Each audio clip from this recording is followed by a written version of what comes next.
Hello, folks.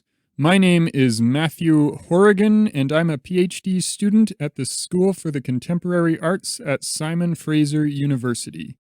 This presentation is called The Thanatic and the Apocalyptic in Virtual Worlds, and I gave a version of it during a remote conference hosted at CenSAMM on 19 November 2020. Here, I'd like to present a piece of an ongoing thought exercise about the metaphysics of virtual worlds. Other pieces of this project include investigating what I call nulltopia, or the kind of negative space that game worlds and dream worlds share, and which separates the virtual world from the real one, and an inquiry into the relationship between Victor Turner's so-called liminal and liminoid spaces and the ways in which games break the metaphorical fourth wall. My interest in negative space, disembodiedness, and the separateness between the animal body of a player and the different type of body that is their avatar leads me here to contemplate how death works in video game worlds. When is the death of an avatar a closure of a life or a world? Is there any sense in which in-game death is real?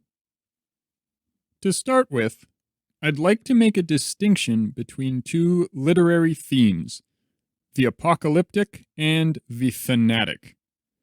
The apocalyptic crops up when a world ends. The thanatic manifests when a life ends.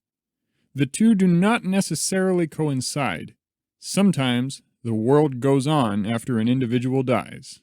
Sometimes. Next, I'd like to describe death in terms of a quasi-grammatical person.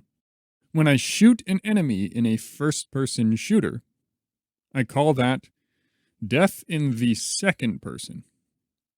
When I watch a unit die in Age of Empires, I call that death in the third person. When my avatar dies in Minecraft, I call that death in the first person. Where a complete apocalypse would arguably imply first-person death, first-person death only sometimes implies apocalypse, as in Minecraft's hardcore mode, where one cannot return to the world once one has been killed and left it. That world, along with anything you built in it, is gone.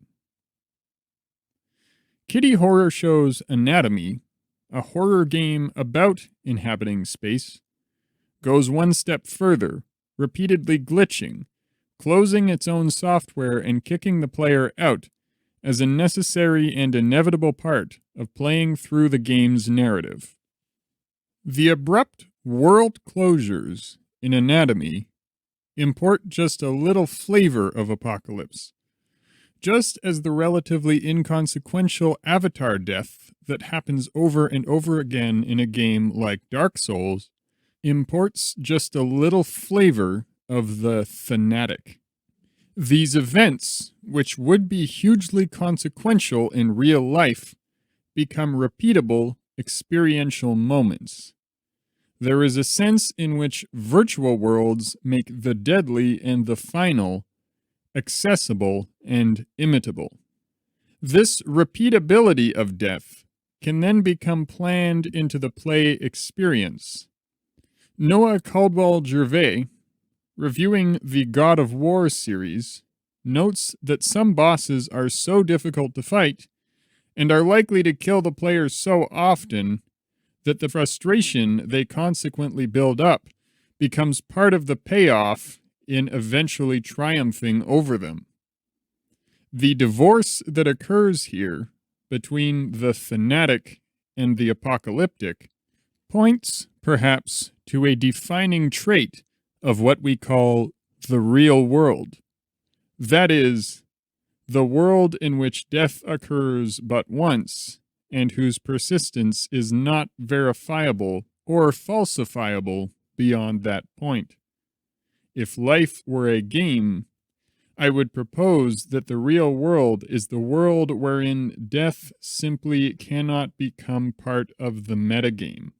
A metagame must in turn emerge from repetition within a broader scope, of whose breadth the real world is a kind of limit case.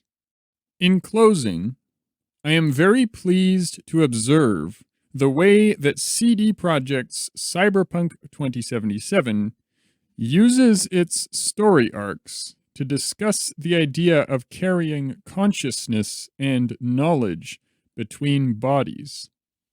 In effect, I think there's a sense in which we do just that when our avatar dies, or indeed when a virtual world ends, and we have the opportunity to start again.